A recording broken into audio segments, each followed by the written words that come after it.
Very good morning students. आज हम कर रहे हैं हमारा frame of reference. Frame of reference actually क्या होता है? देखो, फ्रेम ऑफ रेफरेंस होता है जहां आपका ऑब्जर्वर बैठकर या खड़ा होकर, जो भी वटेवर आपका ऑब्जर्वर किसी ऑब्जेक्ट को ऑब्जर्व करता है, ठीक है। तो उस रेफरेंस को, उस जहाँ वो रहता है उस पॉइंट को हम बोल देते हैं फ्रेम ऑफ रेफरेंस। जैसे फ्रेम ऑफ रेफरेंस क्या होता है, जैसे कि हमें पता है कोई भी पार्टी कर रहा है, यहाँ पे उसकी कोई पोजीशन एक्वायर कर रहा है, ठीक है। मतलब वो चाहे खड़ा हो, बैठा हो, कुछ भी कर रहा हो, मतलब तो क्या है, बस उसके पास पोजीशन तो अचीव कर रखी है उसने। तो उसके पोजीशंस को रिप्रेजेंट करने के लिए हमें कोऑर्डिनेट एक्सिस की रिक्वायरमेंट होती है। तो उन कोऑर्डिनेट एक्सिस को हम बोल सकते हैं फ्रेम ऑफ रेफरेंस, ठीक है। तो to represent the position of object, we require a set of coordinate axis। क्योंकि कोऑर्डिनेट एक्सिस के हिसाब से तो हम बता सकते हैं ना उसकी पोजीशन क्या है। जैसे कि हम ऐसे लिखते हैं एक्स वाई जेड, जैसे मैंने लिख दिया एक्स वाई जेड, तो मैंने इसकी वैल्यू बोल दी भी एक्स 5 है, जेड 2 है, वाई 2 है और जेड 0। मतलब मेरा पार्टिकल या ऑब्जर्वर या वहाँ पे बैठा है जहाँ एक्स तो 5 वैल्यू देता है और वाई 2 और जेड 0। जेड 0 का मतलब है वो आपका एक्स वाई प्लेन के अंदर है, ठीक है। आप ऐसे लिख सकते हो, ये हो गया एक्स और ये वाई प्लेन। अब यहाँ देखो एक्स की मान लो यहाँ पे 5 वैल्यू आती है और वाई की यहाँ पे 2 आती है, तो वो आपका पार्टिकल यहाँ बैठा है। तो इससे क्या है, हम आइडेंटिफाई कर सकते हैं भी आपका ऑब्जर्वर वहाँ है और क्या ऑब्जर्व कर रहा है, ठीक है। तो कोऑर्डिनेट एक्सिस का जो सेट होता है वो ही आपका फ्रेम ऑफ रेफरेंस है। तो अब मान लो आपके जो फ्रेम ऑफ रेफरेंस है ना, वो 2 टाइप के होते हैं। एक होता है इनर्शियल फ्रेम ऑफ रेफरेंस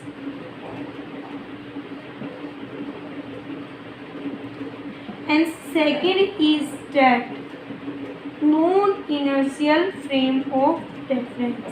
अब इन दोनों में क्या डिफ्रेंशिएट कर सकते हैं? देखो, इनर्शियल फ्रेम ऑफ रेफरेंस क्या होता है, जिस फ्रेम ऑफ रेफरेंस पे हम बोल सकते हैं, जिस फ्रेम ऑफ रेफरेंस पे आपका ऑब्जेक्ट मूव या तो मूव करेगी वो, या फिर क्या है, मूव करेगी तो यूनिफॉर्म वेलोसिटी से, वरना फिर वो क्या होगी, आपकी रेस्ट पे होगी, ठीक है। तो इस केस में आप उसका अंदाज़ा लगा सकते हो। इनिशियल फ्रेम ऑफ रेफरेंस है जहाँ पे न्यूटन्स लॉ आपके वैलिड होते हैं, न्यूटन्स लॉ वैलिड होते हैं फॉर द यूनिफॉर्म मोशन के लिए। अब यहाँ देखो, आप मोशन आपका यूनिफॉर्म है, या तो आपके ऑब्जेक्ट रेस्ट में होगी, ठीक है, और मूव कर रही होगी तो यूनिफॉर्म वेलोसिटी से मूव करेगी। तो उस टाइप के जो ऑब्जर्वर, उस टाइप के जो ऑब्जेक्ट को ऑब्जर्व करता है, तो उसको केस में हम उसको बोल देते हैं that is the inertial frame of reference, ठीक है। अब मान के चलो, जैसे कि हमने कई बार एग्जाम्पल ले चुकी हूँ मैं बस का, जिसके अंदर पर्सन बैठा है और ये ऑब्जर्वर आपका खड़ा है, ठीक है, बाहर खड़ा है। तो उसके हिसाब से यदि ये बस यूनिफॉर्म वेलोसिटी से मूव करेगी, ठीक है, जब उसका रेफरेंस क्या है, फ्रेम ऑफ रेफरेंस है, यहाँ पे इस केस में हम ले रखे हैं फ्रेम ऑफ रेफरेंस है आपका आउटसाइड फ्रॉम द बस से आउटसाइड है, ठीक है। तो आपका जो, यदि बस यूनिफॉर्म वेलोसिटी से मूव कर रही है, तब आपका वो जो फ्रेम ऑफ रेफरेंस को हम बोल सकते हैं इनर्शियल, ठीक है। या फिर जैसे कि आपको ऑब्जर्वर भी यहाँ बैठा हो, बस मूव करे, अब ये एक दूसरे की रिस्पेक्ट में क्या है, रेस्ट में भी है, तो इस टाइप को भी हम क्या बोल सकते हैं, इनर्शियल फ्रेम ऑफ रेफरेंस।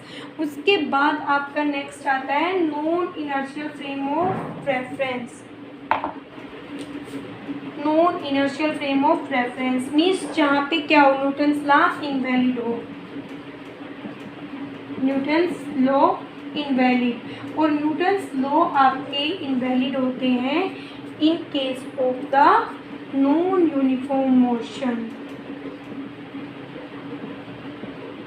ठीक है। जहाँ पे आपका मोशन यूनिफॉर्म नहीं होगा वहाँ कभी भी न्यूटन्स लॉ वैलिड नहीं होगा, और उस केस में आपका वो जो फ्रेम ऑफ रेफरेंस है that is known as the non inertial frame of reference. इसका एग्जांपल देखो, मान लो वही हम बस ले लेते हैं, ठीक है, आपका ऑब्जर्वर बाहर बैठाएगी, ठीक है, इसका फ्रेम ऑफ रेफरेंस क्या है, frame of reference outside from the बस, ठीक है। अब ये बस यदि नॉन यूनिफॉर्म वेलोसिटी से मूव कर रही है तो आप यहाँ पे डायरेक्ट लिख सकते हो this is the non inertial frame of reference. जैसे कोई भी ऑब्जेक्ट, जब से हम ये भी एग्जांपल ले सकते हैं, रोटेट करती है तो वहाँ पे आपका नॉर्मली होता है non inertial frame of the reference. तो इससे हमें पता चल रहा है फ्रेम ऑफ रेफरेंस की हमें रिक्वायरमेंट क्यों पड़ी, ताकि हम ऑब्जर्वर की पोजीशंस को डिफाइन कर सकें, ठीक है। और ये क्या होता है, सेट ऑफ कोऑर्डिनेट एक्सिस, आपका एक्स वाई जेड, जब तीनों पॉइंट आपके नॉन जीरो हो, देखो 1.0 हो, 2.0 मान लिया, वाई जीरो जेड जीरो, केवल एक्स आपका नॉन जीरो, तब तो वो बन जाता है स्ट्रेट लाइन मोशन। जब क्या है, एक जीरो हो और दो प्रेजेंट हो, मतलब दो तो क्या है non zero, Y non zero और जेड जीरो, तो इस केस में जब ऑब्जर्वर है वो प्लेन के अंदर बैठा होगा, ठीक है, उसको हम प्लेन बोलते हैं।